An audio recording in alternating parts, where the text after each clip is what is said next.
찬송 38장을 찬양하며 10월 7일 목요일 새벽 기도회를 하나님 앞에 올려드립니다.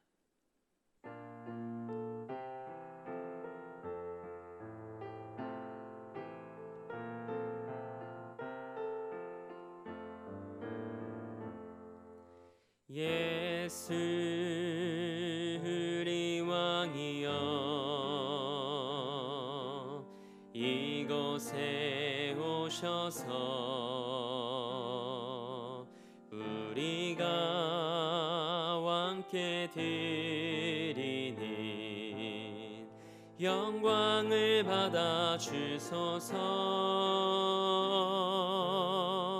우리는 주님의 백성, 주님은 우리 왕이라. 왕이신 예수님 오셔서 좌정하사 다스리소서.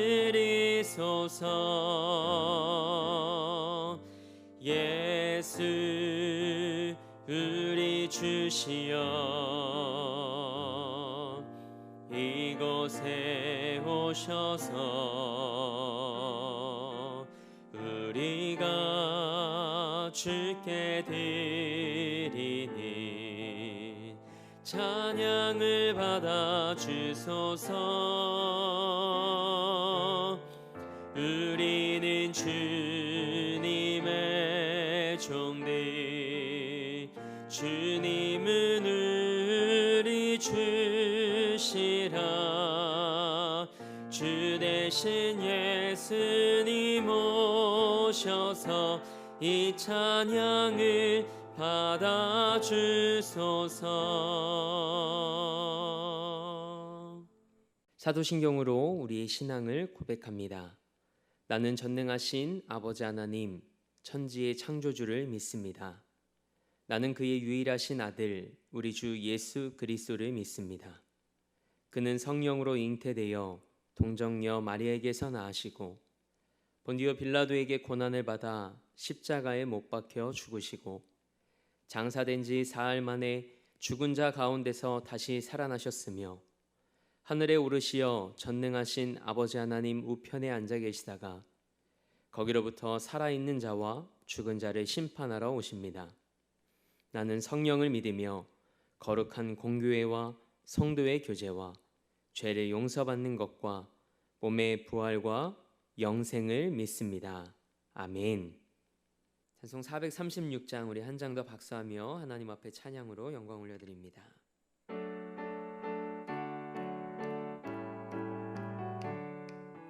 나 이제 주님의 새 생명 얻은 몸, 옛것은 지나고 새 사람이로다. 그 생명 내 맘에 강같이 흐르고 그 사랑 내게서 해같이 빛난다. 영생을 누리며 주 안에 살리라. 오늘도 내일도 주 함께 살리라. 주 안에 감추인 새 생명 얻으니 이전에 줬던 것 이제는 값없다. 하늘의 은혜와 평화를 맛보니 찬송과 기도로 주 함께 살리라. 영생을 누리며 주 안에 살리라. 오늘도 내일도 주 함께 살리라. 산천도 초목도 새 것이 되었고 죄인도 원수도 친구로 변한다. 새 생명 얻은 자 영생을 누리니 주님을 모신 맘 새 하늘이로다. 영생을 누리며 주 안에 살리라. 오늘도 내일도 주 함께 살리라. 주 따라가는 길 험하고 멀어도 찬송을 부르며 뒤따라가리라. 나 주를 모시고 영원히 살리라. 날마다 섬기며 주 함께 살리라. 영생을 누리며 주 안에 살리라. 오늘도 내일도 주 함께 살리라. 오늘 우리에게 주신 하나님의 말씀은 출애굽기 28장 1절에서 4절 말씀입니다. 하나님의 말씀을 받겠습니다 고백한 후에 저와 여러분 한 목소리로 합독하겠습니다. 하나님의 말씀을 받겠습니다. 너는 이스라엘 자손 중 내 형 아론과 그의 아들들 곧 아론과 아론의 아들들 나답과 아비후와 엘르아살과 이다마를 그와 함께 내게로 나아오게 하여 나를 섬기는 제사장 직분을 행하게 하되 내 형 아론을 위하여 거룩한 옷을 지어 영화롭고 아름답게 할지니 너는 무릇 마음에 지혜 있는 모든 자 곧 내가 지혜로운 영으로 채운 자들에게 말하여 아론의 옷을 지어 그를 거룩하게 하여 내게 제사장 직분을 행하게 하라. 그들이 지을 옷은 이러하니 곧 흉패와 에봇과 겉옷과 반포 속옷과 관과 띠라. 그들이 내 형 아론과 그 아들들을 위하여 거룩한 옷을 지어 아론이 내게 제사장 직분을 행하게 하라. 아멘. 하나님의 말씀으로 새로운 하루를 여는 사랑하는 성도님들의 삶이 하나님과 그분의 말씀을 더욱 사랑하는 삶이 되길 주님의 이름으로 축복합니다. 오늘은 예수 그리스도로 옷 입은 삶이라는 말씀의 제목으로 하나님의 말씀 함께 나누기 원합니다. 오늘 말씀은 옷에 대한 말씀입니다. 옷에는 어떤 의미가 담겨 있을까요? 사실 인류는 옷을 입지 않았습니다. 하나님께서 사람을 만드셨을 때 사람은 에덴 동산에서 벌거벗었어도 부끄러워하지 않았습니다. 그런데 사람이 타락한 후에 가장 먼저 나타난 죄의 결과가 벌거벗은 것을 알았다는 겁니다. 그래서 무화과 나뭇잎을 엮어 치부를 가렸습니다. 그러나 나뭇잎은 한시적인 것이었기 때문에 그리 오래가지 않았죠. 그래서 하나님은 아담과 하와를 위해 가죽옷을 지어 입혀주십니다. 이것이 인류 최초의 옷입니다. 하나님께서 직접 디자인하신 옷으로 하나님은 아담과 하와의 수치를 가려주셨습니다. 이처럼 우리 하나님은 끝까지 사랑하시는 분이십니다. 이것이 가죽옷에 깃든 하나님의 사랑입니다. 오늘 본문 말씀은 하나님께서 이스라엘 자손 중에 아론과 그의 아들들에게 제사장 직분을 맡기는 것으로 시작됩니다. 하나님은 모세에게 제사장으로 세워질 형 아론이 입을 거룩한 옷을 제작하게 하십니다. 그렇다면 하나님은 왜 제사장의 옷을 만들게 하셨을까요? 그 이유가 2절 말씀에 기록되어 있습니다. 우리 2절 말씀을 함께 읽겠습니다. 내 형 아론을 위하여 거룩한 옷을 지어 영화롭고 아름답게 할지니. 아멘. 제사장은 하나님과 백성들 사이에서 다리 역할을 하는 중재자입니다. 하나님은 아론을 대제사장으로 삼으시고 백성을 대표해 하나님께로 나아갈 수 있도록 허락하셨습니다. 그래서 모세에게 아론을 위해 영화롭고 아름다운 의복을 만들라고 지시하신 것이죠. 대제사장의 직분이 하나님과 백성 사이에 깨어진 관계를 중재하고 회복시키는 영광스러운 직분이었기 때문입니다. 이처럼 제사장의 의복에는 하나님의 마음이 담겨 있습니다. 영화롭고 아름답게 한다는 것은 아론의 내면을 그렇게 만드시겠다는 말씀이 아닙니다. 거룩한 옷을 통해 아론의 죄를 가리고 하나님의 영화로움과 아름다움이 드러나게 하라는 말씀입니다. 이 거룩한 옷은 덮다, 가리다 라는 뜻을 가지고 있습니다. 하나님께서 가죽옷으로 아담과 하와의 수치와 또 그들의 죄를 덮어주시고 가려주셨죠. 하나님께서 제사장의 의복을 만들라고 하신 것은 아론과 그의 아들들의 수치와 부끄러움과 죄를 가려주신다는 의미입니다. 거룩함은 우리의 노력으로 얻을 수 있는 것이 아닙니다. 말씀과 기도를 통해 하나님께서 그분의 은혜로 우리의 연약함을 덮어주시고 가려주실 때 비로소 거룩해지는 것입니다. 오늘 이 새벽 하나님의 말씀과 기도로 이 하루를 여는 여러분에게 하나님께서 이 거룩함의 은혜를 허락해 주시길 주님의 이름으로 축복합니다. 그분의 사랑과 은혜로 여러분의 죄와 연약함을 덮어주시고 가려주시는 은혜를 경험할 수 있길 소망합니다. 고대 근동 사회에서는 옷이 그 사람의 신분을 나타냈습니다. 오늘날도 그렇습니다. 옷을 통해 그 사람이 어떤 일을 하는지 우리는 알 수 있습니다. 경찰복을 입었으면 경찰이고 의사의 가운을 입었으면 의사겠죠. 마찬가지로 하나님께서는 제사장들이 제사장의 의복을 입고 하나님 앞에서 그 직분을 감당해야 한다고 말씀하십니다. 아론과 그 아들들은 정결하게 만드는 특별한 옷을 입어야 했습니다. 거룩하신 하나님께 나아가기 전에 죄인의 더러움을 거룩한 의복으로 덮어야 했기 때문입니다. 오늘 우리가 함께 읽은 본문 1절과 3절 그리고 4절 말씀을 보면 반복되는 말씀이 있습니다. 거룩한 옷을 지어 제사장 직분을 행하게 하라는 말씀이죠. 이 말씀은 제사장 직분을 감당하게 하려고 옷을 지어 입히는 거라는 말씀입니다. 아론과 아론의 아들들도 이스라엘 백성들과 똑같이 죄인이고 연약한 자였지만 제사장 직분을 감당하게 하기 위해 거룩한 옷을 입히시려 했다는 겁니다. 왜냐하면 죄가 있는 모습으로 거룩하신 하나님 앞에 섰다가는 죽을 수밖에 없었기 때문입니다. 그래서 죄가 가려져야 했고 그래야 제사장 직분을 잘 감당할 수 있었습니다. 제사장의 의복은 죄를 가리기 위해 만들어진 겁니다.